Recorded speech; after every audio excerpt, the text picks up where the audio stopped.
अस्सलाम वालेकुम जेंटलमैन, कैसे हैं आप सब लोग। उम्मीद है आप सब लोग ठीक होंगे। मैं भी फिट फाट हूँ। आज आपको मैं आईएसएसपी का जो ये फोबिया है आपके माइंड में वो निकालने की कोशिश करूँगा।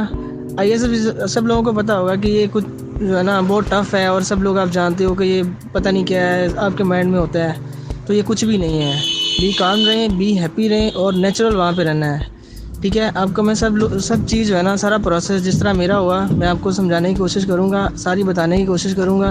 तो आपने भी इस चीज़ पे अमल करना है और यही सारी चीज़ है। सबसे पहले आपकी एंट्रेंस होगी, वहाँ पे जाना, आपने अपने डॉक्यूमेंट लेने हैं, टोकन वगैरह दे देंगे, अंदर चले जाएंगे। पूरा दिन आपका लग जाएगा फॉर्म फिल करने में। वो 10 बजे से लेकर रात 11 बजे तक, 10:30 11 आपको बज जाएंगे फॉर्म फिल करते करते।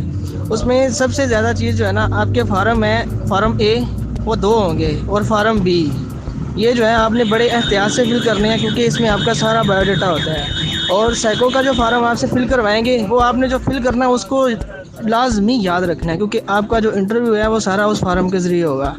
ठीक है, उसके बाद अगला दिन आ जाता है, आपको उठा देंगे 5 बजे, नमाज़ वगैरह पढ़े। नमाज़ पढ़ने के बाद हाल में चले जाएंगे, निश्तर हाल में, आप जोहर हाल में जोहर हाल जाएंगे। आपका सबसे पहले होगा वो इंटेलिजेंस टेस्ट। जो रिपीटर है उनका तो नहीं होता, जो फ्रेश हैं उनका जो होता है तो वो बिल्कुल इजी होता है। उसके लिए आपको सिर्फ जो है सिनोनिम वगैरह याद करें और छोटी मोटी जो है ना इंटेलिजेंस की तैयारी करें आप।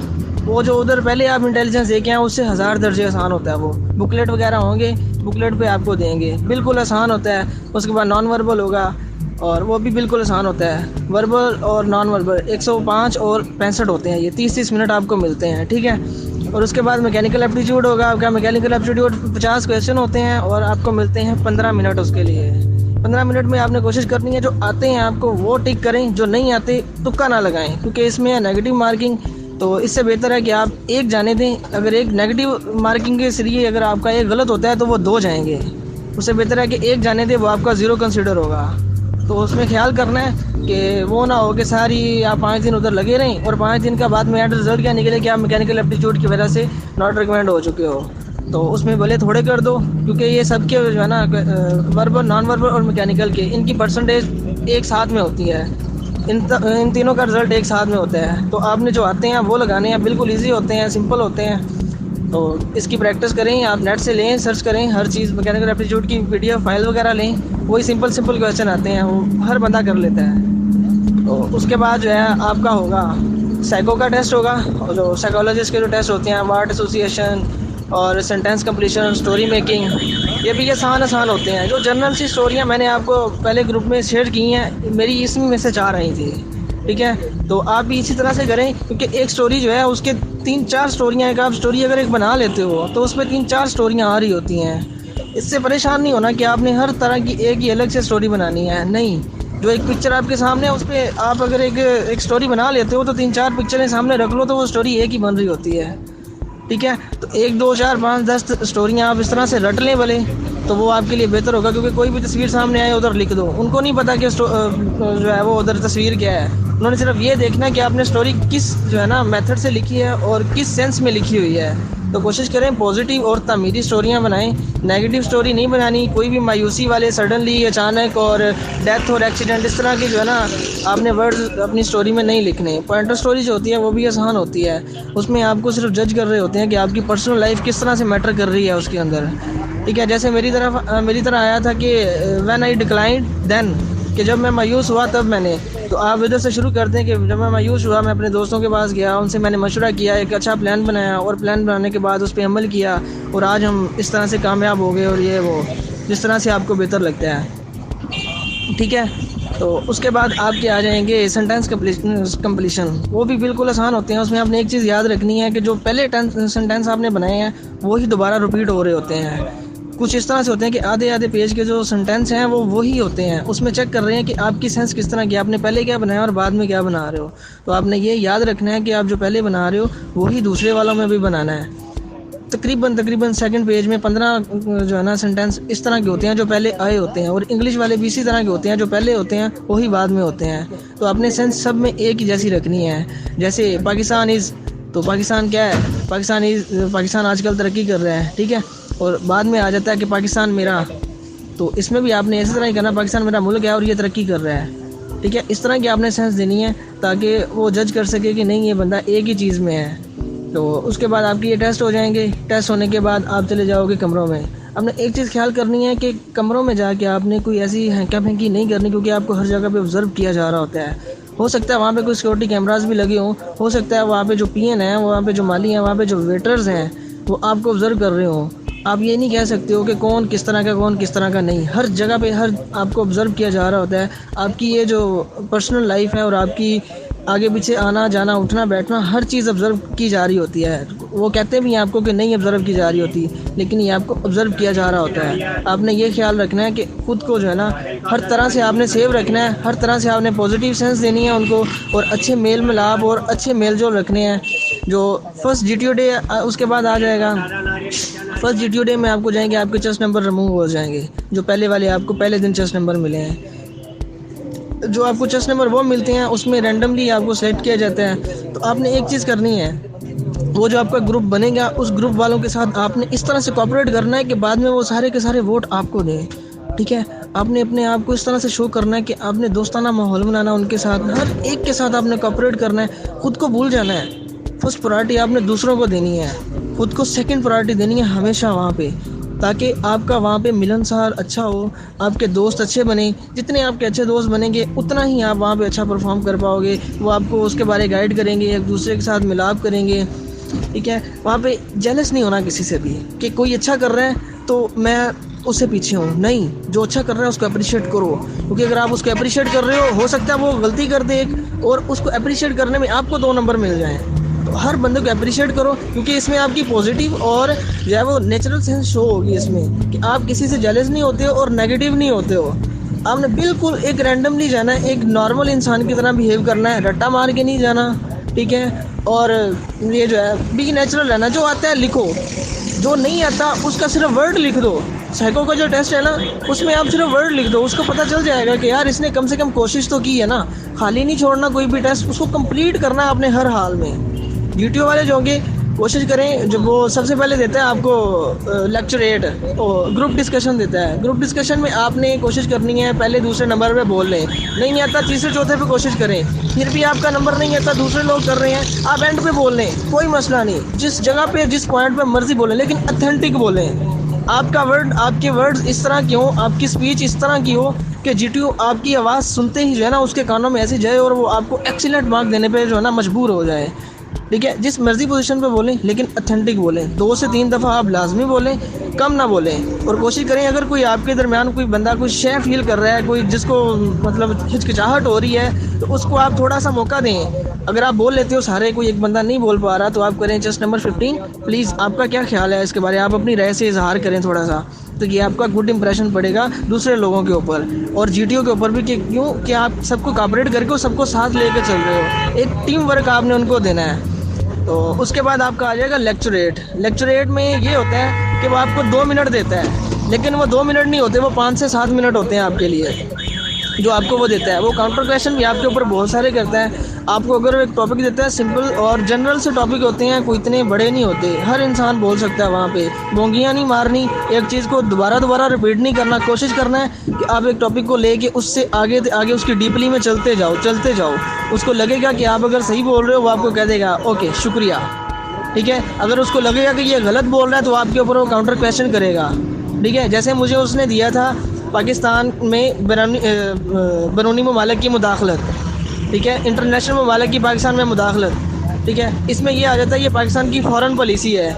आप यहाँ से शुरू करें कि पाकिस्तान की फ़ॉरेन पॉलिसी किस तरह से है, सबसे पहले किसने इसको जो है ना एक्सेप्ट किया, उसके बाद आजकल हम किस तरह से जा रहे हैं, उसके बाद किस तरह से हम बेहतर कर सकते हैं, कौन कौन से ममालिक हमारे मुल्क में मुदाखलत कर रहे हैं, किन किन की पॉलिसियाँ हम जो है ना ज़रा अपने मुल्क में लागू कर सकते हैं, किसको हम एक्सेप्ट नहीं कर सकते, क्योंकि पाकिस्तान एक आज़ाद ममालिक है, एक आज़ाद रियासत है। ठीक है, तो इसमें हम किसी मुल्क की मुदाखलत बर्दाश्त नहीं करते, सिवाय उनके जो हमारे दोस्त हैं या जो हमारे दुश्मन हैं, जिनके साथ हमारे एग्रीमेंट हुए हैं। ठीक है, इस तरह से आपने लेके चलते जाना। वो आपसे सवाल भी करेगा वहाँ पे, अगर जिस जगह पे उसको कन्वीजन होगी, आपने उस सवाल का बिल्कुल सोच समझ के और आराम से जवाब देना है। कोई भोंगी नहीं वहाँ पे मार देनी कि वो आपको वहाँ पे ही ख़त्म कर दे, क्योंकि first impression is the last impression.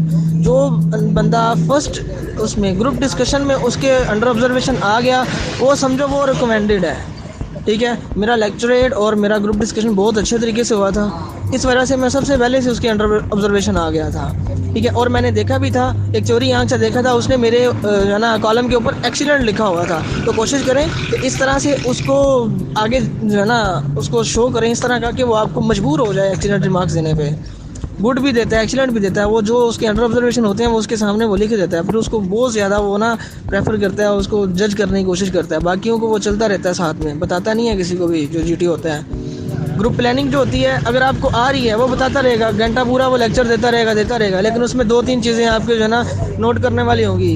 एक चीज़ होगी स्पीड कितनी है, टाइम कितना है, कब टाइम शुरू हो रहा है, कब टाइम ख़त्म हो रहा है, इंसिडेंट जो है वो किस टाइम पे हो रहा है, आपने उस पर क्या चीज़ जो है ना आपको रिक्वायर है। अगर बंदे हैं तो आपने किधर से किधर तक बंदे लेके आने हैं, अगर आपके पास कोई सामान है तो आपने किधर से किधर तक सामान लेके जाना है, ठीक है। ये वाली चीज़ें हैं। और आपको जो चीज़ दी जाती है, एडम असिस्ट जो दिया जाता है, आपने देखना गाड़ी है तो उसमें कितने बंदे बैठ सकते हैं, जीप है तो उसमें कितने बंदे बैठ सकते हैं, उसकी स्पीड कितनी होगी, कहाँ से कहाँ तक जा सकती है और कैसे आ सकती है और कितने बंदे लेके आ सकती है, ठीक है। ये मोटी मोटी चीज़ें आपने ज़हन में रखनी है, बाकी सारा कुछ वो आपको घुमाने के लिए बोलेगा, लेकिन आपने ये मोटी मोटी चीज़ें रखनी है। किधर से किधर प्लेटफॉर्म है, किधर किधर आबादी है, किधर दलदल है, किधर जो है वो कच्ची सड़क है, किधर पक्की सड़क है, ट्रेन किधर से आ रही है, गाड़ी किधर से जा रही है, कश्तियाँ में कितने सवार बंदे बैठ सकते हैं। ये मोटी मोटी चीज़ें उसमें याद रखने वाली होती हैं। बाकी प्लानिंग आती है, ठीक नहीं आती, वो कहता है ना किस किस को समझ आई हाथ खड़ा करो, हाथ खड़ा कर देना। आपने नहीं आती कोई मसला नहीं, आपने हाथ खड़ा कर देना है। मुझे भी नहीं आती थी, मैंने हाथ खड़ा कर दिया, मेरे ग्रुप वाला उसने कहा यार 3 बंदों ने हाथ खड़ा किया, चलो वोटिंग कर लेते हैं।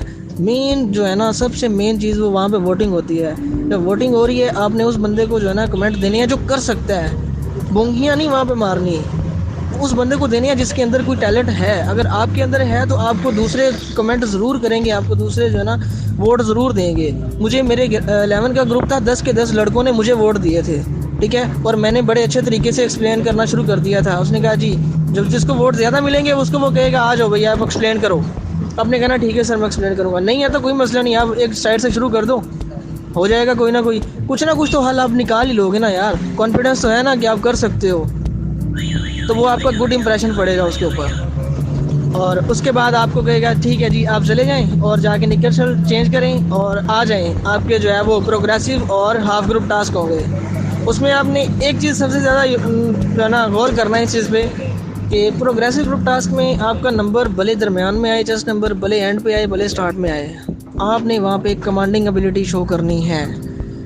आइडिया आपका होना चाहिए, लगाए जो मर्ज़ी, लेकिन आपकी आवाज़ इतनी हो कि किसी को आपने बोलने नहीं देना, आपने अपनी चलाई जानी है। जैसे आप कमांडर हो इस तरह से आपने बिहेव करना है, सबको आपने रैंडमली रखना है और सबको आपने चला के रखना है। हर बंदा एक्टिव हालत में हो, कोई चुप नहीं करेगा और कोई जो है ना रुकेगा नहीं। आपने जैसे कहना है चेस्ट नंबर 12 आप फटा लगाओ, प्लैंक पकड़ो इधर लगाओ, चेस्ट नंबर 13 आप ये बांस पकड़ो और इधर ले आओ, आप ड्रम ले आओ। हर बंदे को आपने जो है ना उसके अंदर रखना है ताकि सारे बंदे आपको फॉलो करें। 1 मिनट भी आप चुप हुए, दूसरों की ज़ुबान चली, आप उधर से डाउन हो जाओगे। आपने किसी को आगे नहीं आने देना, कोशिश करना है सबसे ज़्यादा, लड़ना नहीं है, कोऑपरेट करना सबके साथ, लेकिन खुद को ये साबित करना है कि आप कमांडर हो उनके। वो समझ रहा होगा कि ये बंदा इसके अंदर एबिलिटी है कि ये कुछ ना कुछ कर सकता है, ठीक है। उसके बाद हाफ ग्रुप टास्क आ जाते हैं, तो उसमें आपने वो छोटा सा टास्क होता है, बिल्कुल सिंपल सा टास्क होता है। उसमें आपने ये शो करना है कि फट्टा आपके पास जो दिया गया है ना छोटा होगा, वो कंप्लीट नहीं होगा। उसमें आपने खुद को फिज़िकली भी इन्वॉल्व करना है। फिज़िकली जिस तरह से इन्वॉल्व आप उधर कर सकेंगे उधर आपने करना है। और फट्टा कभी भी पूरा नहीं होगा जो आपको वो देंगे हाफ ग्रुप टास्क में। उसमें 3 बंदे होते हैं या 4 बंदे होते हैं हाफ ग्रुप में, तो वो फट्टा बिल्कुल छोटा सा होता है। उसमें आपने यहाँ शोल्डर पे फटा रख के अगले प्लैंक पे लगा देना है या हाथ से पकड़ लेना। इस तरह से कुछ ना कुछ ऐसा करना जिसमें आप फिजिकली इन्वॉल्व हो और आप टास्क कंप्लीट कर जाएं। अदरवाइज़ आपको टास्क कंप्लीट नहीं होगा हाफ वाला। वो सबसे ज़्यादा जज किया जाने वाला हाफ ग्रुप जो है ना वो टास्क होता है। उसके बाद आपको कर देंगे, चले जाओगे आप साइको का या डिप्टी का। आपका 12 बजे के बाद इंटरव्यू होगा। इंटरव्यू में डजंट मैटर, बिल्कुल नेचुरल होके जाएं। आपसे कोई इस तरह के क्वेश्चन नहीं पूछेगा। बड़ी मुश्किल से अगर पूछ भी ले तो जनरल नॉलेज का 1 या 2 क्वेश्चन पूछेगा, या एकेडमिक का आपसे कोई एक आधा क्वेश्चन पूछ सकता है। टेबल का एरिया बताओ, खिड़की का कितना एरिया वो बताओ, या एक गाड़ी इतने रफ्तार से जा रही है, कितने किलोमीटर फासला तय करेगी, वालिद की सैलरी कितनी है, उसकी ज़कात बता दो, इसकी औसत कितनी है, सालाना आपकी इनकम कितनी है, आप क्या करते हो आजकल। आपकी पर्सनल लाइफ 80% होगी उसमें, ठीक है। तो साइको का इंटरव्यू जनरल सा होता है, झूठ नहीं बोलना वहाँ पे, जो है सच बोलना है। 4-5 कॉमन क्वेश्चन होते हैं कि सेक्स किया है कभी, नहीं किया। झूठ बोलते हो, जी सर कभी कभी बोलता हूँ। एचपी करते हो, जी सर करता हूँ। बीपी देखी है, जी सर देखी है। क्योंकि इस एज में हर बंदे ने ये काम किया होता है। सिवाय सेक्स के आपका हर चीज़ का आंसर यस में हो। अगर नहीं किया तो नहीं किया, उसको आपको जो है ना एक्सप्लेन करना आना चाहिए। आपको जो काउंटर क्वेश्चन वो करे तो उसका जवाब आपके पास आपके माइंड में हो कि अगर ये इस तरह का सवाल कर रहा है कि यार इतने आप हड्डे कट्टे हो, जवान हो, कभी नहीं किया, किस तरह से अपनी जो है ना वो ज़रूरियात पूरी करते हो जिस्मानी, तो आपके पास वो जवाब होना चाहिए कि आपने उसको जवाब किस तरह से देना है। उसके बाद आप चले जाओगे, फ्री हो जाओगे 3, साढ़े 3, 4 बजे। तो अपने नमाज़ पढ़े, अल्लाह से माफ़ी शाफ़ी मांगे, कोई अपने पेरेंट को बोलें कि दुआ करें, खाना शाना खाएं, टी ब्रेक करें, रेस्ट करें। अगले दिन फिर आपका जो है ना वो सेकंड जीटीओ डे होगा। उसमें सबसे पहले आपके ऑब्स्टिकल होंगे, इंडिविजुअल ऑब्स्टिकल कोई मुश्किल नहीं है। थोड़ा सा अपने आप को थोड़ा सा वार्म अप करें। जब आप उधर वेटिंग एरिया में बैठे होते हो तो वहाँ पे हल्का सा आपको वार्म अप कर लें, क्योंकि ये सर्दियाँ हैं। तो सर्दियों में अगर आप दौड़ेंगे तो आपके मसल फुल हो जाएंगे, आपसे बाद में कमांड टास्क नहीं होगा। हल्का सा जिस्म को वार्म अप कर लें, पसीना निकाल लें अपना। उसके बाद आप जाएं, आपको जब कॉल आती है कि आ जाएं, नेक्स्ट इंडिविजुअल आए, तो आप जाएं, बी काल्म रहें, एक साइड से शुरू करें। वहाँ पे आपको पहले वो सारी स्लाइडिंग वाइडिंग हर चीज़ दिखा देंगे, ठीक है, हर चीज़ के बारे में ब्रीफ करेंगे। फिर आपने एक साइड से शुरू होना है और सारे करते जाना है, मिस नहीं करना कोई भी। उसमें 3-4 ऑब्स्टिकल इस तरह के जो आपने लाजमी करने हैं। एक बॉक्सिंग रिंग जो साइको का होता है, और उसके बाद जिग जैग और मंकी ब्रिज, और जो रोप क्लाइंबिंग होती है, स्विमिंग रोप और डिच। ये 3-4 जो है ना आपने लाजमी करने हैं। बाकी आप अगर छोड़ भी देते हो छोटे मोटे तो कोई इतना इशू नहीं है, ठीक है। तो इससे आपकी बहादुरी और आपका डर जो है ना वो ज़ाहिर होता है कि आप कितने बहादुर और कितना आप जो है ना डरते नहीं हो। अगर आप आपने जिट छोड़ दिया या आपने रोप क्लाइंबिंग या स्विमिंग रोप टार्जन स्विंग छोड़ दिया तो आप ज़ाहिर सी बात है कि आप डरते हो, इस चीज़ से, हाइट से डरते हो। आपने ये लाजमी करनी है। इसकी प्रैक्टिस अगर कर सकते हैं तो करें, अदरवाइज़ कोई इतना मुश्किल नहीं है, नॉर्मल इंसान कर लेता है वो, ठीक है। उसके बाद आपके कमांड टास्क आ जाएंगे। मेन जो इम्पोर्टेंट चीज़ है आपका कमांड टास्क है वहाँ पे जीटीओ आपकी group planning, group discussion, lecturette और कमांड टास्क के ऊपर इंहिसार करता है कि आपके अंदर कमांडिंग की एबिलिटी है या नहीं है। कमांड जो आप करते हो तो सबसे पहले वो आपको बताएगा, आपको हाफ ऑफ ग्रुप कर दो और आपने जो है कमांडिंग करनी है इनके ऊपर। 5 बंदे आपके अंडर देगा, छठे आप होंगे। छठों के छठों ने आपने जो है ना कमांड का टास्क कंप्लीट करके दूसरी तरफ जाना है। स्टार्टिंग लाइन पे खड़े होके जो रिजर्व ग्रुप है उसको साइड पे कर दें, जो आपको चेस्ट नंबर दिए हैं उनको एक साइड पे करें और उनको अच्छे तरीके से एक जाबराना अंदाज के साथ और एक लाउडली आवाज़ में उनको ब्रीफ करें। पहले बताएं, जेंटलमैन हमें जीटीओ ने ये टास्क दिया है और इस टास्क को हम इस तरह से करेंगे, ये चीज़ हमारे लिए इन बाउंड है, ये आउट ऑफ बाउंड है, और इस जगह पे हम सामान रख सकते हैं, इस जगह पे हम जा सकते हैं, ये हमने सामान दिया, ये प्लैंक हम यहाँ पे लगा सकते हैं, यहाँ पे हम फटा बना के ब्रिज बना सकते हैं। उसके बाद ये 15 से 20 सेकंड का आपने इंट्रोडक्शन देना। उसके बाद आपने उसको प्लानिंग देनी है। उन्होंने कहना है मैं प्लानिंग बताता हूँ कि हम ये टास्क किस तरह से कंप्लीट करेंगे। सबसे पहले ये प्लैंक हम इस जगह पे लगाएंगे, देन 2 बंदे इधर भेज देंगे, फिर इधर लगाएंगे, देन एक बंदा इधर चला जाएगा, उसके बाद आगे प्लैंक लगाएंगे, पीछे से एक बंदा और जाएगा, आगे जाएगा, फिर सामान ले जाएंगे, देन आगे हमारे 2 बंदे जाएंगे, उसके बाद एक जगह से प्लैंक लगा के आगे जाएंगे और हमारा टास्क कंप्लीट हो जाएगा। 3 बंदे वहाँ पे चले जाएंगे, पीछे से सारे रैंडमली इसी तरह चले जाएंगे।